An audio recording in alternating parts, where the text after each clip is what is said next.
Good morning, Math 31s. Today we are going to be working on finding the maximum values of a function. So first we're going to look at a graph like we did the other day. This graph of f of x is shown. For this function, determine the location and value of the following four things. The first we want to find is an absolute max, an absolute min, a local, or we can call this a relative max, and a relative min. So they will use both of those. We also call max and mins extrema values, extreme, or sometimes they'll use the word extreme. All of them mean the same thing. They want you to find the max and min of the graph. Now the difference between an absolute max and a local max is that an absolute is the final one, the one that is the lowest in the graph. So sometimes graphs or functions won't have this. A local is something that happens inside of an interval and approaches that min and max from both the left and the right side. And so I just pointed out both minimums. So if we look at this function f of x on our graph, if I want to find the absolute max, I'm going to look for the highest point anywhere on the graph. And we can see that happens right here. So I would say that my max is 6, and it happens at x is equal to 7. So the location is where the x value is, but the actual maximum itself is always going to be the y value. Now an absolute minimum, the second one we want to do, is to find where the lowest possible point is. We can see that's right here. So our absolute min has a value of 1 at x is equal to 2. Now for a local max, in this graph, you can see that we have this one, but this one also can be a local because it's inside our domain or inside our interval. So for this case, we can actually have two local maxes. We can have 4, 5, and yeah, we could just write it as a coordinate, not in words saying the max is 5 at x is 4. And it also happens at 7, 6. And I'll explain the difference between a local max and min in a minute. And finally, our last one, and it gave us the interval 2 to 5. So yeah, the local max from 2 all the way to 5 would just be this one. Sorry, I didn't look at the domain, which they gave us right here. So looking at the domain from 3 to 8, where's 3? Is approximately here, all the way to 8, which is here. We want to find the local minimum, which is going to just be this one right here, 5, 3, or a minimum of 3 at x is equal to 5. Okay, so that's how we find our local max and mins. Again, I'll make that a little bit clearer when we do a couple more graphs and a couple more notes. So if you want to look on your note package, you have these. And it says, in general, the function y equals f of x has an absolute maximum when x is equal to c. So this is where it happens. It's not the actual value. And notice, it's when if the value at f at c is greater than the other values f of x. Okay, so this is saying all other y values. So it has to be bigger than everything else in our graph on the domain that we've set forth. So some of them will be closed intervals, some of them will be open intervals. And again, I'll explain that in a little bit. Absolute minimum. Again, this is where it happens. So when we're talking about our c value, that is just where it happens. But f at c is the value of that max or min, in this case absolute minimum. And again, it has to be less than all the other values. Now, for a local or relative maximum, the key thing for these two, and that it says here we have a maximum at x is equal to c on the interval from a to b if all of those values are greater at f at c, then all the other values in the interval. Now the key thing about this one though, both of these relative or local, is it has to approach it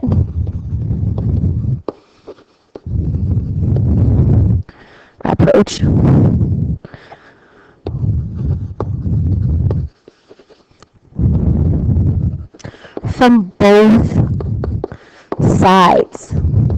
That's the key thing. So if I go back to this graph, regardless of what happened in between here, this could never be a local max or min, in this case minimum, because it doesn't approach it from both sides. But when I look at this coordinate here, I can see that it approaches from both sides. It's in my interval from whatever it is, from 2 to 9, and so this one is called a local because it happens from both sides. So that's the key thing to keep in mind about local or relative maximums. They can't be an end point, okay? So can never be an end point. And that's the difference between our absolute maximums. So if we go ahead and look at a couple of the examples that are in your notes, we have the first one. If f of x is equal to x squared, then f of x is greater than or equal to 0 for all values of f, since x squared is greater than or equal to 0. Again, graphically, it's nice to look at it. We know that this function looks like this. So you know if it says at f is 0, it equals 0.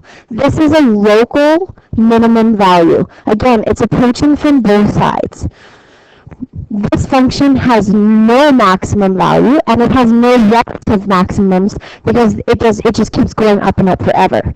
So f at 0 equal to 0 is both a local minimum and the absolute,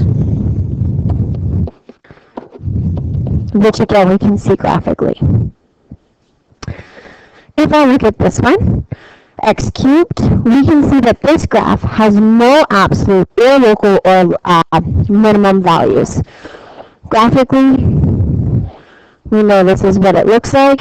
Again, there's no peaks, there's no valleys, there's nothing within this domain that's going to have a max or a min. So some graphs or some functions will have nothing. Now this last one, this one's kind of tricky. So if the function f of x is equal to 1 minus x squared, but notice the domain, notice the interval, okay? It's not considered a closed interval because one side is closed, sorry, it is a closed interval, it just doesn't equal to that one. It has a maximum value, f at 0 equals 1, but it has no minimum value. It takes on values very close to 0, but never attains the value of 0. So what does that mean? If I look at this function, okay, we know that this graph at x is equal to 0 is going to have a value of 1.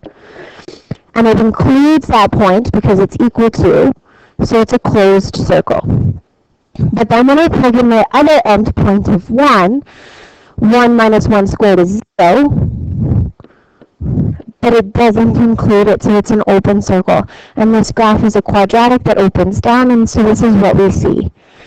So this graph, as it says, has no minimum value.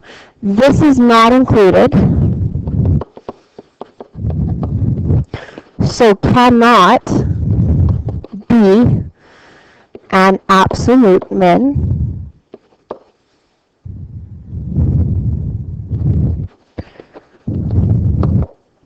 it also doesn't come from both the left and the right side, so it cannot be a local min.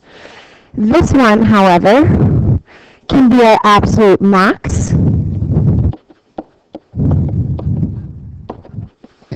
because it is the highest point in this graph.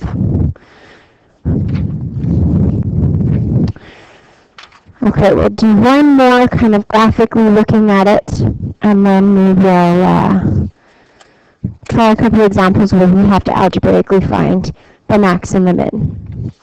So, the graph f of x equals x cubed minus 3x when x is greater than or equal to root negative 3 shows the following. So on my graph, this one at f as -1 has a value of +2.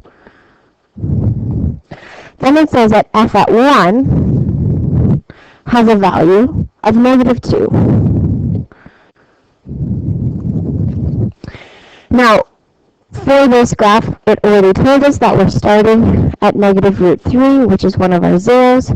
And so what we would see, and we have a 0, when I plug in 0, goes through the origin, and then it comes down, and it keeps going forever.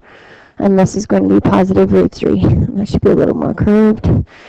And there's our graph.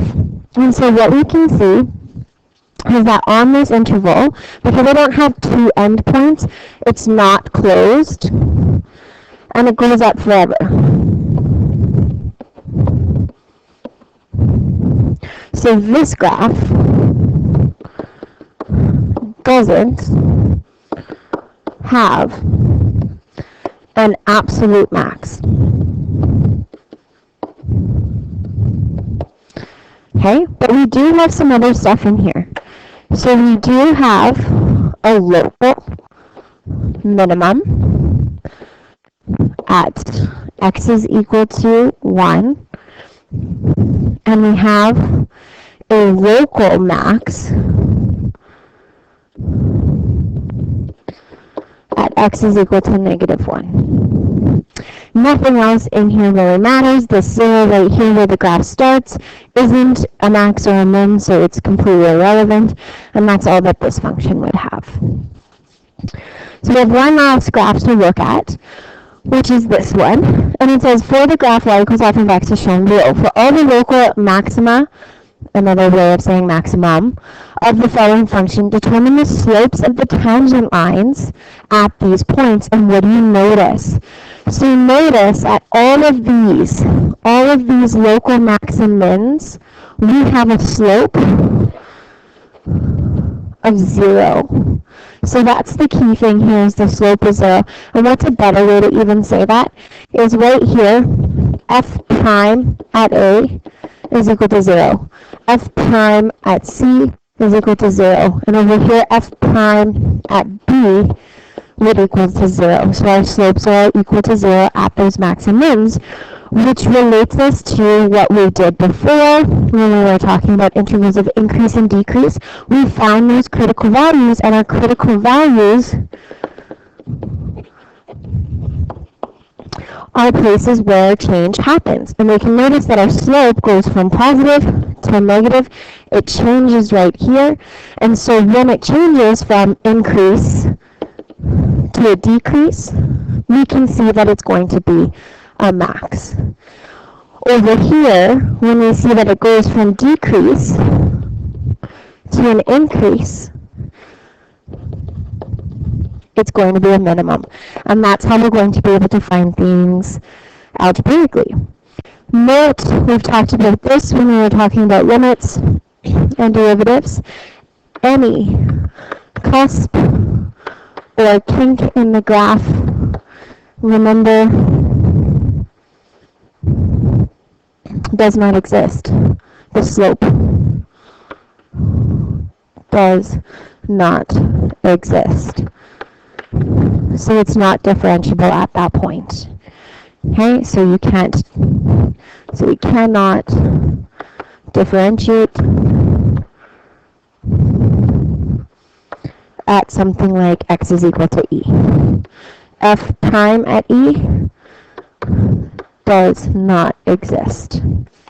Okay, and we'll find that because when we go to take a derivative, maybe the derivative isn't possible or something like that. And this, if you wanted to look it up, is called Fremont's theorem. Okay, so you have a few notes that talk about it here.